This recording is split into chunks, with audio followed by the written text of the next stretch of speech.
I decided to, after years and years of making estate wines on Sonoma Mountain under the Laurel Glen label, I decided to branch out and I started a label called Reds, otherwise known as a wine for the people, which was a inexpensive, under $10 blended red wine which I made out in Lodi.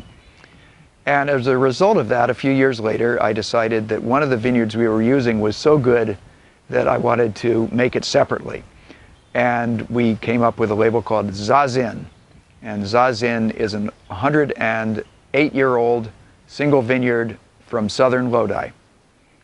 That is the basis for the wine that we make under the Zazin label. It's a big wine, big broad-shouldered wine, and everything in Lodi is pretty big scale.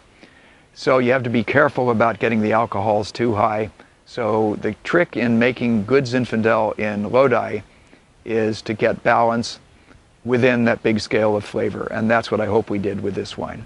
I also make wine in South America. I started in Chile in 1995, and a few years later I crossed over the Andes with a friend and had a big plate of pasta primavera with tomato sauce and garlic on it and a big glass of Malbec, and fell in love with Malbec, and I've been in Argentina making wine ever since.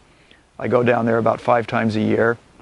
I make wine that is from vineyards that are between 50 and 100 years old, very ancient old Malbec vineyards, and there are tons of them down there.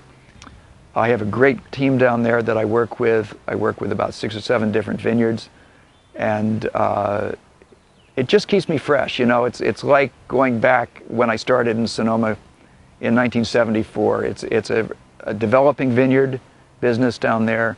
People are enthusiastic. They're finding new areas, and it's just really a lot of fun.